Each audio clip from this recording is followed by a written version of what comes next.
So can everybody see my screen? I see your screen. We hear you. All right. So my name is Zohra, and I'm a PhD candidate at the University of Twente. I'm ESR number 3, and my PhD will focus on biometric profiling and how to prevent it. So a bit of background information about myself. In 2014, I was admitted to the Pre-Engineering Institute at the University of Tunis in Tunisia. And after 2 years of that, I passed the national exam and was admitted to the Engineering School of Statistics at the University of Carthage.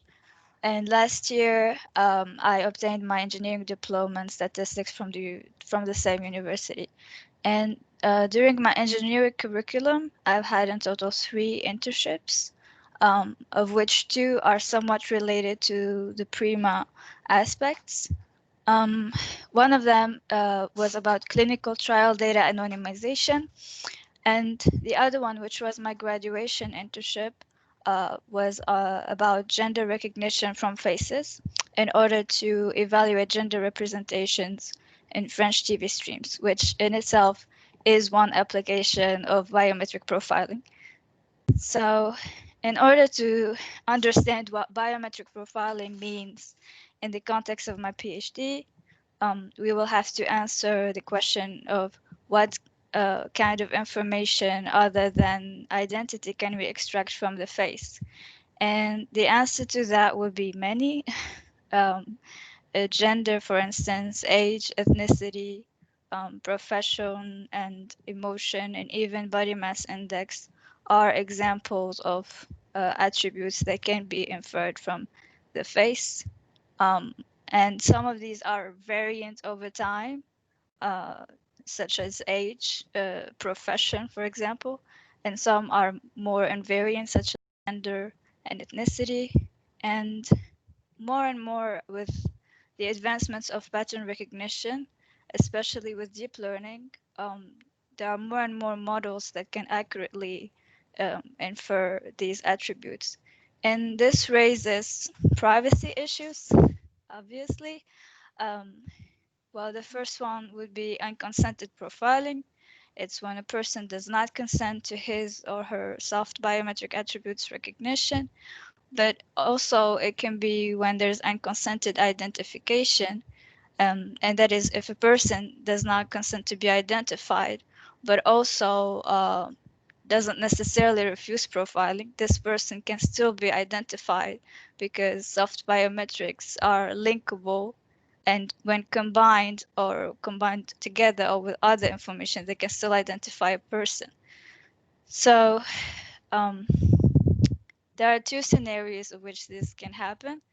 Um, One would be when the source is a facial image, and then if a person has an attribute classifier that is trained on labeled images, this can give attribute prediction. But also when there are stored templates of a facial image, these would be extracted from a facial recognition system, and these can also be used to get the attribute prediction if the owner of the face recognition system would train an attribute classifier with features extracted with the same face recognition system from labeled images. This would also lead to attribute prediction. So mainly the goals of my PhD is to essentially reduce the risk of soft biometric attribute classification without significantly impacting the face recognition ability. And this would include, in some ways, identifying the discriminative characteristics in facial images and templates that contribute to biometric profiling, and studying also classification of sensitive information other than the commonly used.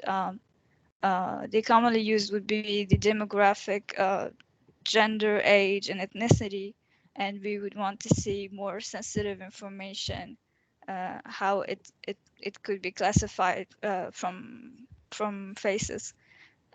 Also, would include proposing ways to quantify the risk of soft biometric attribute classification. So in the context of PRIMA, I would have two secondments.